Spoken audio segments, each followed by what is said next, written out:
Hello, everyone. My name is Jack Han. Most recently, I was the assistant coach with the AHL's Toronto Marlies. Today, I'm going to talk to you about a topic that maybe you've never considered, and it's a topic that I'm super excited about. When Aaron Goldberg called me and asked me to do a presentation, I thought, this is going to be something really special to share with fellow coaches. And how I got to this topic was.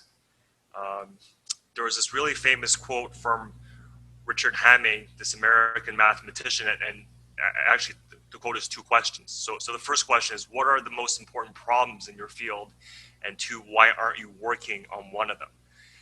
And this was something that really hit me hard because, as a coach who's mostly working with the video analysis software and taking care of the IT side of things, during the season we're very busy and we don't really have a lot of time to consider the big problems in our sport. And one of the biggest problems I would say is, as a coach, how do you develop or how do you influence hockey sense in a player?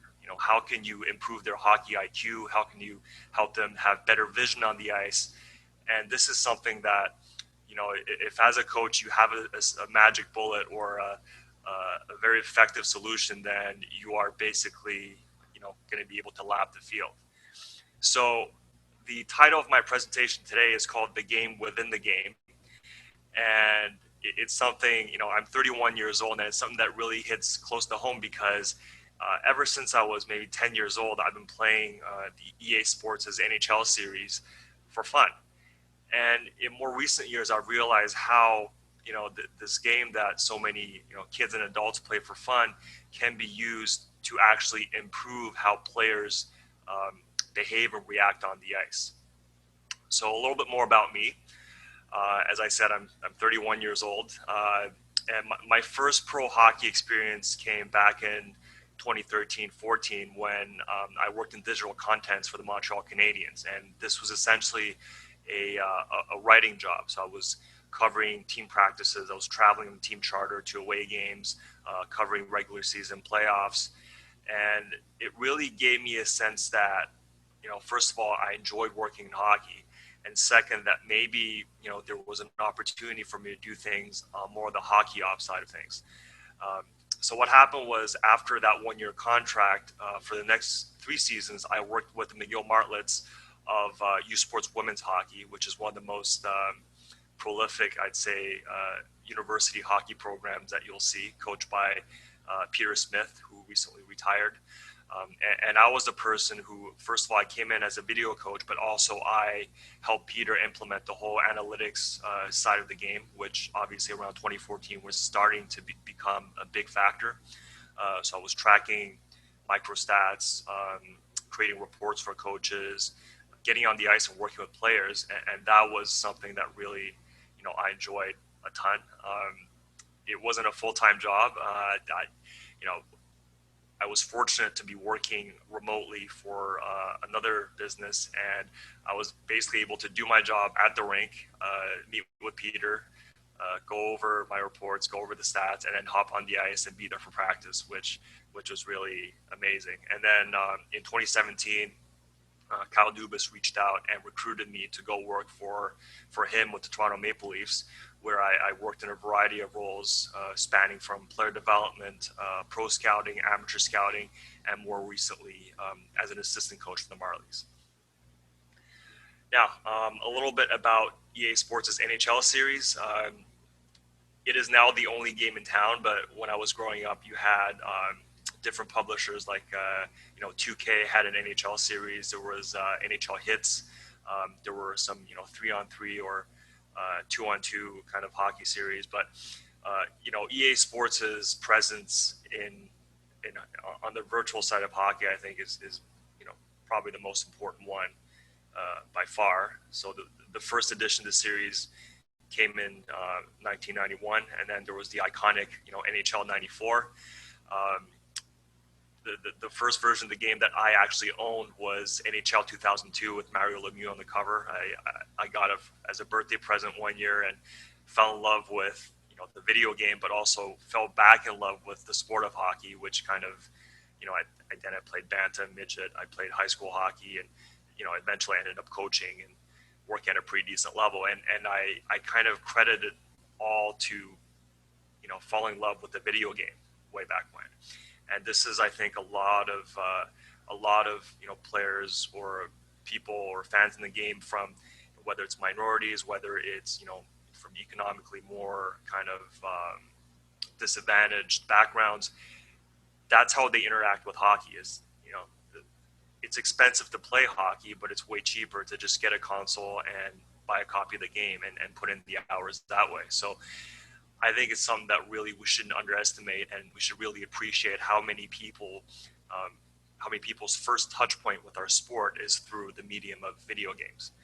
And the thing that I find really interesting with the EA Sports Series is, going back to, I think, 2006, they added the skill stick, which is a more realistic way of controlling your players. And throughout every year, they're adding features, making the game not only fun to play and fast paced and exciting, but also realistic and applicable to what happens on the ice, which I think, maybe in 2002, I wouldn't be able to have this conversation with you, but now in, 2020 and going into, NHL 21, which is going to be released soon, I think now is actually a great time to have this conversation and thinking about using the game more as a teaching tool.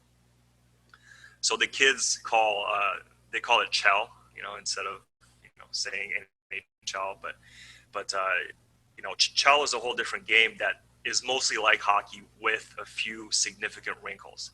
So obviously a normal hockey game at the pro level is 20 minutes stop time, but in Chell, the typical online competition is 3 times 4-minute periods plus overtime and shootout, whatever, which may apply. But so the pace of game is actually way faster. Like, teams usually put up about 20 or 30 shots in a full game in a real ice hockey game, but you can put up that many shots, with 4-minute periods in Chell. It's very skill oriented. So I talked about the introduction of the skill stick around 2006, and that gives players the ability to execute those high-end moves that we only see Hall of Famers do, like the Forsberg one-handed tuck, or this year is the Svechnikov, the Michigan move.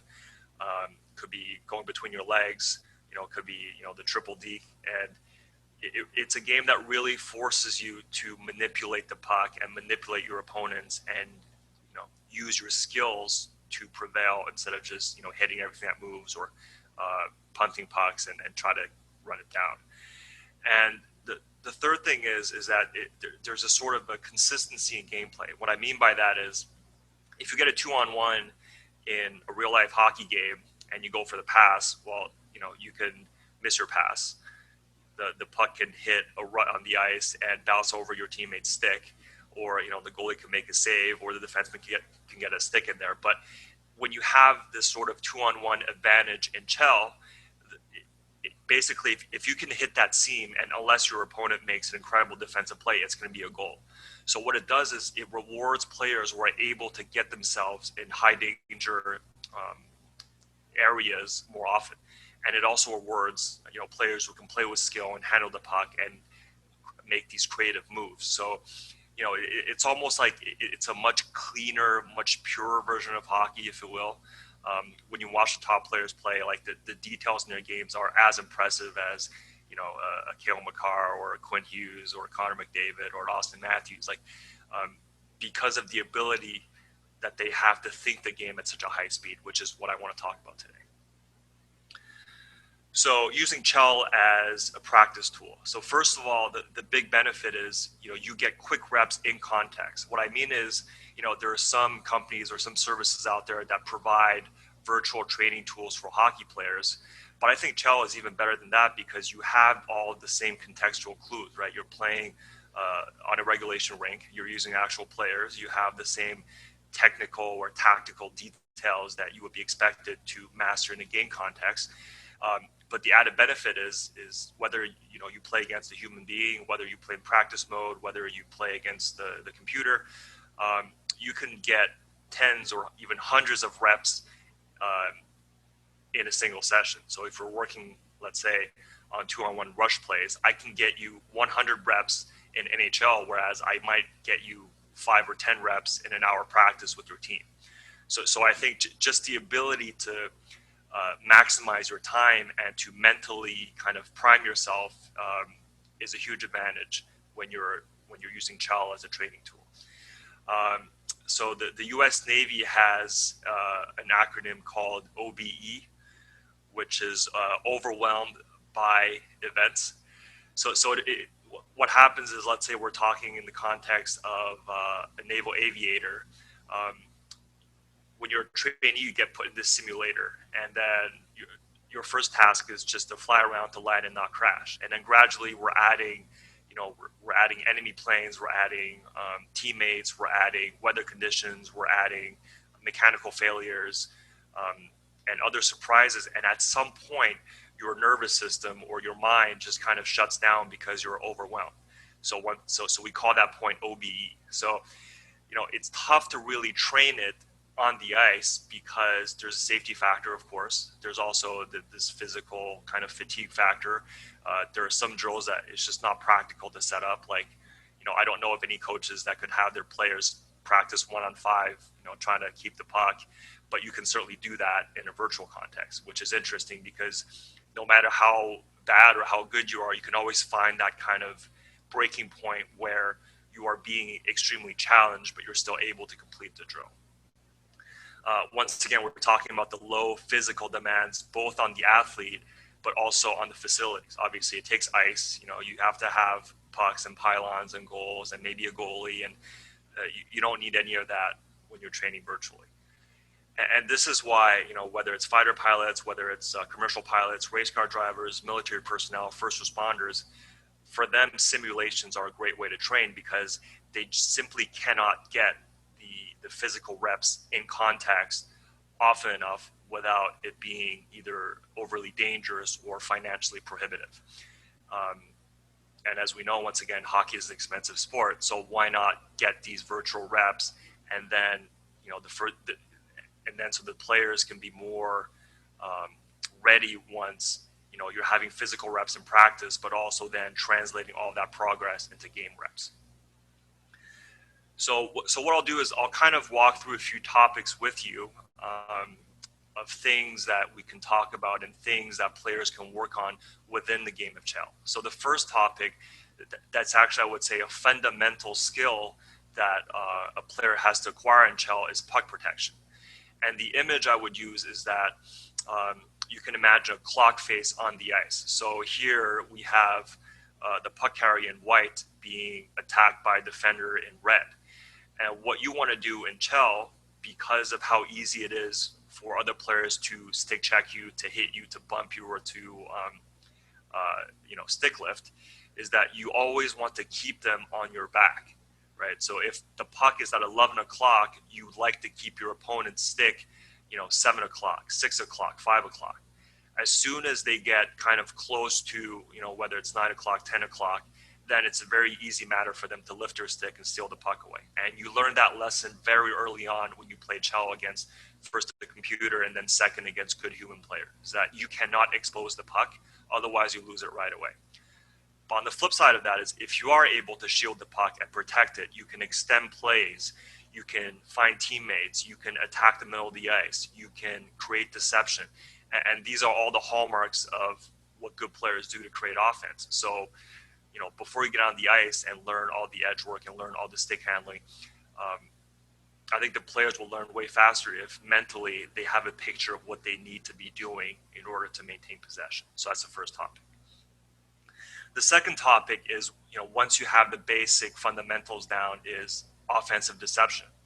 So here, this is a screen cap of a game that I played against a friend recently, and here we are, we're in on a 2-on-1, and take a moment here and think, okay, if you were here, what would you do? Now, I think the most obvious answer in real life is you probably just walk in on the goalie and shoot. But the problem is that the goalies in NHL are very good at stopping clean shots. So shots which don't cross the royal road, or they're not being screened on, or there's not a pre-shot movement prior to release. So if I just walk in here with Nylander, number 88, and just shoot it, the goalie's going to glove that puck pretty easily. So the second option is, okay, well, I can walk in and fake my backhand and then come back to the forehand and then put it, high short side. But then if you look at 25, his positioning, that's Carlo. He's got a long stick. So as soon as I take the puck and I put it and I expose it on my backhand side at about 3 o'clock, he's going to come in with a poke check and take the puck away. So can't do that. So what I'm actually going to do here is I'm going to take 88. I'm going to move my skill stick to the right to put the puck in my forehand pocket so that 25 cannot poke it away, or he can trip me and I'll get a penalty shot. Meantime, you see 18 here on the back post. So what I'm going to do is I'm going to hold the puck with 88 in my forehand hip pocket, wait for the goalie to commit, wait for 25 to commit to me, and then slide it over, and then 18 is going to have an empty net. The puck will not bounce over a stick. The puck will go in the net. And that's essentially how the vast majority of goals are scored in Chell, is that you have a dominant situation. You assert this, offensive advantage. Then you use a bit of deception to get the defenseman, the goalie, to commit to you, and then you connect on the pass into the open net where the goalie has no chance. So that's how you score virtually. And in real life, if we're able to not default to the first play, which is just shoot it at the goalie, nor to the second play, which is to make an individual move, but then you're thinking the game on a third level, and that's really where a lot of the elite thinkers like Patrick Kane or Austin Matthews or Claude Giroux or Sidney Crosby, that's really where they shine. It's not necessarily that better physical skills, but they're able to think the game at a higher level mentally. Topic 3, defensive recognition. So, coaches spend a lot of time on neutral zone forechecks, offensive forechecks, D-zone coverage. And you know what? Like, against a good offensive player who's able to create offensive advantages, it's tough to play in D-zone coverage. So, for instance, here we got Spezza in blue with the puck here.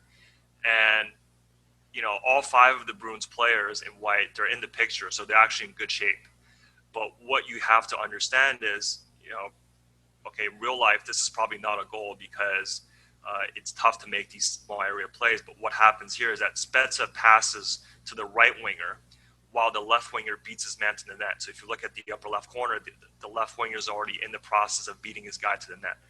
So we have this quick pass from Spezza to the right winger, and then the right winger immediately one touches it back to the left winger for the open net. So it's not the type of play that you'll see often at all in real life. It's going to be a highlight reel if it does happen, but in Chell, it happens all the time. So when you have defensemen who are able to identify that, okay, well, the first 2 guys in white should not be charging at Spezza, but instead focusing on protecting the back post. And then the guy on the back post obviously has a priority to beat his guy back to the net. So you're really thinking about things at the next level defensively as well. And the fact that you're getting these reps in, it just means that, when you're playing a real game on the ice, your opponents just seem to move in slow motion, and you're able to check their moves before, they even commit to them. So it's almost like, we're talking about, a chess player, a good amateur player has a knowledge of these offensive plays, but a better amateur player is going to see those plays coming, 2 or 3 or 4 moves ahead of time and move their pieces in a way to counter that. And the fourth and final topic that I think is really helpful for players using Chell as a training tool is developing a competitive mindset. So we talk a lot about, developing intelligence or developing character or resiliency or, sportsmanship. And honestly, like, online gaming can get pretty toxic at times, but if you go about it in the correct way and you go about it with patience and understanding, then you'll see that it's actually an excellent tool to develop these soft skills. So the first quote, losing reveals a gap in understanding, not effort. So, if you go back to the previous slide where, you're getting beat by these high-end offensive plays from your opponent, what this tells you is not that you're not trying hard or that, you're just bad. It's just that you don't understand the game at the same level as your opponent. But because you have this realization, then that's an opportunity to get better. So what that does over time is that it really teaches you to develop the correct mental outlook, which is if you're the underdog and you're objectively the inferior player in the situation, then you should be thinking about, okay, what am I missing here? What am I not understanding? What do I need to add to my game in order to be able to be competitive? Whereas if you're objectively the better player and better players lose all the time and better teams lose all the time, then it's going to help you develop this quiet confidence of things will not always go my way. There are going to be bad goals or glitches or bad bounces. Those things happen, but I could be down one goal, two goals, three goals, but if I just do my thing as the player who's better and who has more problem solving ability, then I always have a chance to come back until time runs out. Um, One of the things that we see a lot from players online is something called rage quitting. So let's say you're up 4-1, 5-1, 6-1, and they'll just leave the game instead of playing it out. And honestly, you know what? It's not a big deal. Like if you don't think that you can come back and you're better off kind of resetting or finding another game, it's perfectly fine to do that. But what happens is that when you're playing real ice hockey, you can't rage quit, right? You got to stay on the bench. You got to stay with your team. You got to take your shifts until the end of the game. But a lot of players, what happens is they do rage quit, but just internally. Like they'll mentally check out, or they'll take bad penalties and get thrown out of the game, or talk back to coaches, or behave badly with teammates. And the opportunities in Chell is that you want to experience rage quitting so that you can develop some coping mechanisms to say, okay, well, I'm mentally not here right now. I'm on tilt or I'm emotional.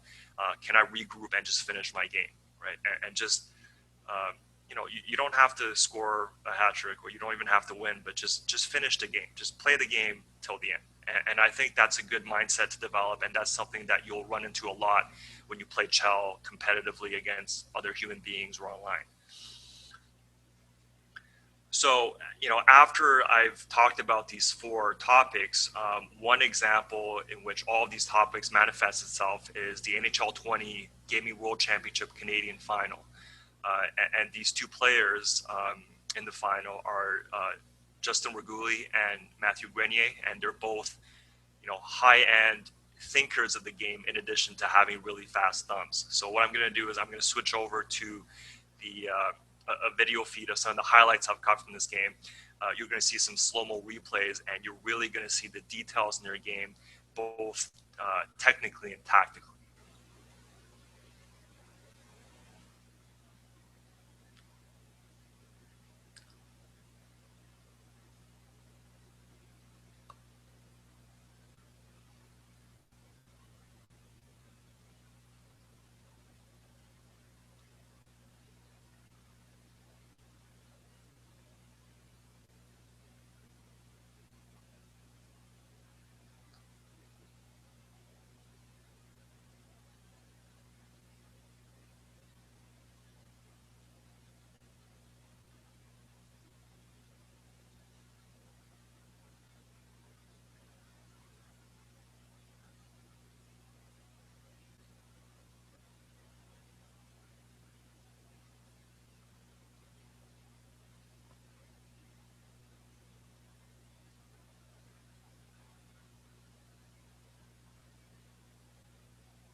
So as you saw in those clips, we see these players with amazing technical skills and being able to make several moves per second, it seems, with their controllers, but also having this amazing hockey vision and awareness for all the players on the ice. Remember, they're playing one on one, so you're actually managing five players at once, which is really something. And also you can see on their faces the calmness and the composure and the focus. And these are all things that I think we want our young hockey players to have. And these are all things that can very well be developed in a virtual context in a game of shell.